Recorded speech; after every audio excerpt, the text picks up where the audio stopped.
Hello guys, my name is Lars Stender. I'm a writer from Denmark who specializes in science fiction and fantasy stories. I'm here today to read from my book, Mandigo and Hellhounds, a fantasy story I have been written. And if you want to know more about my books and all of my works, please follow the link at the bottom of the screen. Mandigo and Hellhounds, chapter 29. The chamber concealed a handful of stone sarcophagi. The lid of one of them had been cast to the ground with tremendous force in a cloud of dust. At that time, an ice-cold puff of air came rushing out and blew out Helena's, Casper's and Jasper's torches.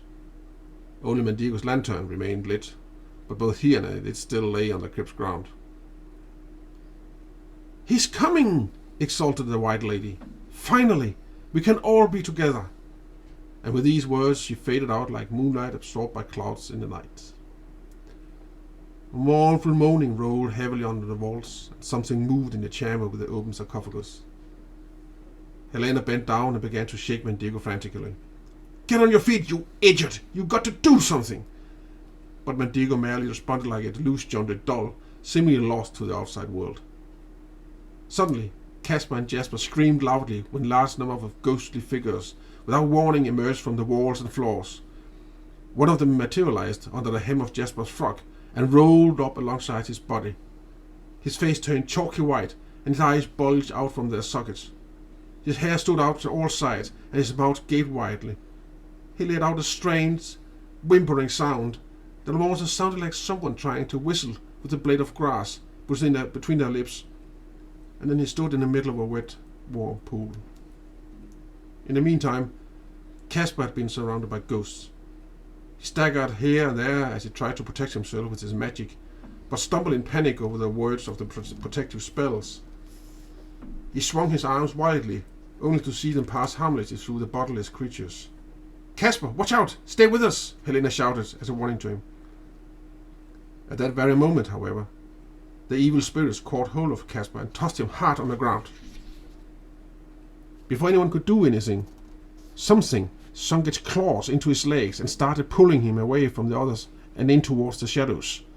He shouted a heart-rending shriek of agony and terror, and ripped his nails on the floor tiles until they were bleeding in his desperate attempt to not get swallowed up completely by the hungry darkness. But it was too strong for him, and he was mercilessly dragged across the floor like a leopard's mangled prey. Helena reached for him, only to be knocked down by another evil spirit. The blow hit her on the side of the head, making her golden hair stand like a cloud about her face. She groaned and rolled on the floor a few times, and then the spirits were on her like a pack of wild dogs smelling blood. The screams from Helena and Casper echoed in the crypt and made the dust on the coffin's lids fly. Casper's face was a small, pale mask of despair and excruciating pain just before he got swallowed up by the darkness in the corner of the crypt. The last thing anyone saw of him were his hands that were like useless trunks of meat dragged across the tiles, leaving bloody, streaked tracks behind them. Helena's left chin and cheek had been marred by three deep and bloody gashes that looked as though they came from the claws of a wild animal, and her clothes had been torn to shreds by invisible hands. Some tremendous force or other grabbed hold of her hair and pulled her head back, while other ghost hands grabbed the collar of not only her frock, but also the tunic she wore underneath, and tore the fronts off from the neck down. Mandigo, still partially in shock, blinked drunkenly when he saw his sister's naked body exposed before him in such a crude fashion. The terrified expression she had had on her face would be engraved on his memory forever after. "Flee! Flee! You must flee!" someone said behind Mandigo and the White Lady, who had identified herself as being his mother's ghost, moved once more into his field of vision. "There's too much aggression and agony among the spirits you released," she said. "I can't control them, and maybe he can't either." He. Mandigo now heard the sound of armor-plated feet dragging themselves heavily across the floor tiles, and he felt a cold wave hit him and almost push him up against the wall. He fumbled around with his lantern. Then he caught sight of an awesome figure in the dying glow of the lantern's light. A nearly 2-meter tall knight, wearing chain mail, leg armor, a helmet and a tabard. But the knight was somehow unreal. He moved stiffly and slowly, and his armor was both dusty and covered with spots of rust. The tabard was tattered and faded by age, and his helmet tusk had rotten away a long time ago. But not the sword. He was still holding it in his hand, where it shone with silvery clarity. It was this knight who had risen from his sarcophagus a little while earlier to fight once more. "Help them, love. Our children need you," the White Lady implored the knight, who in response lifted his sword high up above his head and roared a hoarse challenge from inside his helmet towards the restless, bloodthirsty spirits surrounding him. And the spirits drew back. Like bats fleeing the daylight and hurrying home to their caves, they spread out towards the corners of the crypt and hid as they howled and shrieked defiantly and promised revenge. But they cleared away. Whatever the knight's power consisted of, it was too strong for them, at least for the time being. "They'll soon return," the White Lady warned Mandigo. "You must leave now and never come back. We won't be able to help you again another time." Mandigo stared at the knight and his mother's ghost. Her delicate ghost hand slid into the knight's gloved left hand that slowly closed around it. Mandigo understood and felt a stab in his heart. He had now met both his parents. "Hurry!" his mother's spirit urged him. "Hurry! And help your friends get out of here." Mandigo swallowed hard and, trembling, came to his feet. First he ran to Jasper, who still stood as stiff as a poker alongside the wall. Mandigo shouted his name, but had to push him hard in order to get him out of his state of shock. "Jasper, wake up! You have to help me. You have to get the others out of here. Come on, you slowpoke. You help Helena, I'll get Casper." The lantern!" Jasper mumbled, and reached out for Mandigo's lantern with trembling hands that couldn't manage to hold on to anything. Mandigo saw Jasper's frayed nerves needed the light in order not to shrivel up entirely. Unfortunately, the lantern was running out of oil. Mandigo cursed. Jasper needed a lantern in order to maintain courage, and he needed a light in order to find Casper. He looked around. The torches the others had been carrying had to be lying on the ground somewhere. He dragged Jasper around with him for a bit as he searched. Then he found one. He took it up and focused on it with his gift. It lit, and he gave it to Jasper. "Now go and help Helena," he said. Jasper nodded stupidly and tottered over to Helena on stiff legs. She lay curled up on the floor and was softly crying with her hands covering her face. Mandigo cursed again and disappeared down the corridor where he had last seen Casper. He continued down the corridor for its entire length as he followed the tracks of Casper's bloody fingers. But the tracks stopped abruptly at the foot of the wall at the end of the corridor, without any trace of Casper himself. Frustrated and confused, Mandigo walked in a circle around himself, sweeping back and forth with the torch in order to shed light on all the dark corners in the corridor. But the only thing his eyes were able to catch sight of was dust, stones, and cobwebs. Casper was and remained gone. "Casper!" he called out loudly in the darkness. There was a faint moaning coming from somewhere above where Mandigo stood. He lifted a torch and looked up. Casper was hanging from an old torch holder or bracket on the wall. The seam on his frock had been torn, and blood was dripping from both his hands and feet. For a moment, Mandigo's brain stopped working. Then he felt a cold breeze on his neck and knew that his time was running out. "Jasper!" he called with all his might. "Yeah? You gotta come right here, right now. You gotta help me with Casper." "Yeah, but Helena!" "Leave the lantern next to her and take my torch. My mom and dad, I mean. Knight and the White Lady.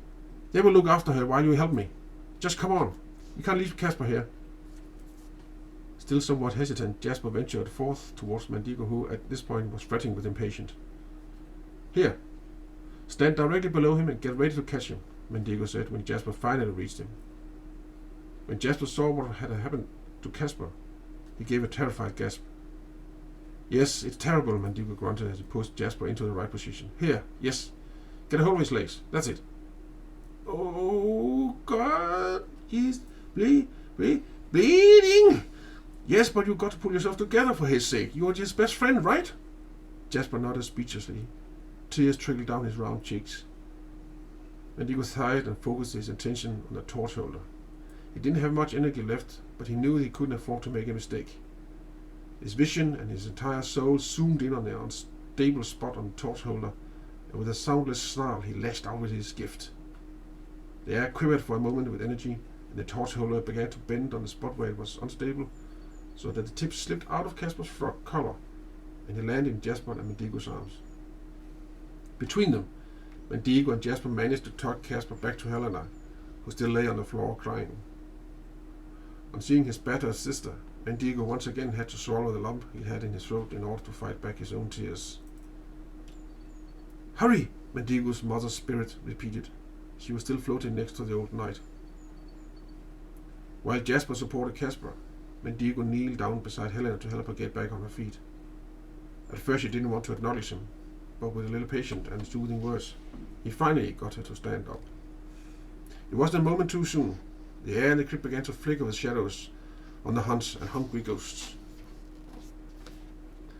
"Let's get out of here," Mandigo mumbled as he put his arms protectively around Helena, who clung to him.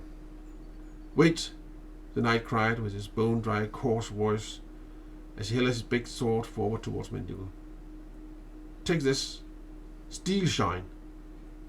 It's a Northern family sword. It has been used to fight evil for 6 generations. Take it and keep it for the day when you yourself must protect the light." Mandigo reached towards the sword with reverence.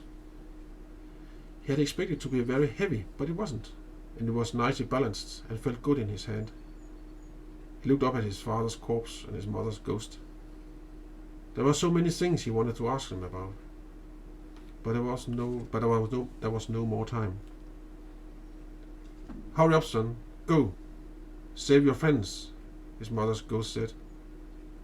She was already starting to fade away, and the night was beginning to look weak. Mandigo felt his throat constricting. He let Jasper walk ahead of them, together with Casper. Just before he and Helen left the crypt, he stopped and looked back one last time at his parents.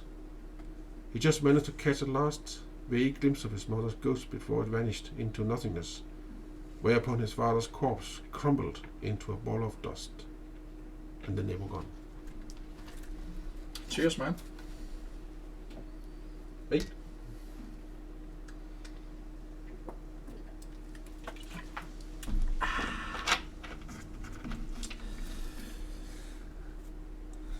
Fight the evil. That must be the first question, because isn't everything evil there? It's got a handful on him and played that. Exactly. So, we don't know how they died. We can guess, but we don't know. We don't know. But what we know is that now he really found both. Yeah. So he don't need to seek that anymore. That's right. So in some way, that is done for him. Yeah, he got some answers. He hadn't expected those answers, and as he says in the chapter, he has so many things he wanted to ask Of Harold course. about. But he's out of time, and so you are could they. say that. Yeah, so are they, and also the answers he got was so much a surprise to him, so that turns his world upside down. But also, what is interesting here, do the others know that their mother and father's dead? Because they didn't know that that was her mom. That's right. So they also live with some other people. Yeah. So it could be that the uncle here has split them all up to maintain a distance between them. Yeah. So they couldn't stand together, which right. they will probably be too strong. Yeah. That is one way to look at it. Mm. What we also know here is that the two weaklings was a burden here. Yeah. But now they see Mandigo as some kind of hero for them. Yeah. So he has grown in strength for them. Yeah. So their relationship to him would be a lot higher than it was before. He has become more important for them, yes. And also his sister that saw the little brother or whatever he is compared to them also saw that he maintained when the others crumbled. Yeah. So the question comes if she's going to talk with her brother and find out a way to connect them all, or he will be even more after Mandigo because of this? That's one interesting question. Yes. So what we know right now is a lot of openness, Yes. and where we want to go is definitely more ways. Yep. Because what we know now is he found something in there. Yeah. And he didn't expect that. He didn't expect that. He didn't expect the things he found. That's true. He expected to find a portal or something. Yeah. Is my guess. Yep. And he did find a portal. Yep.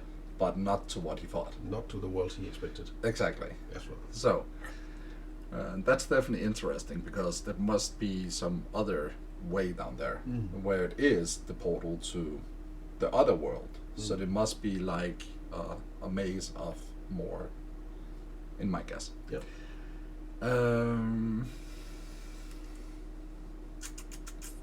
Do I have other questions? So that's already interesting. I think we should cut it here. Yep.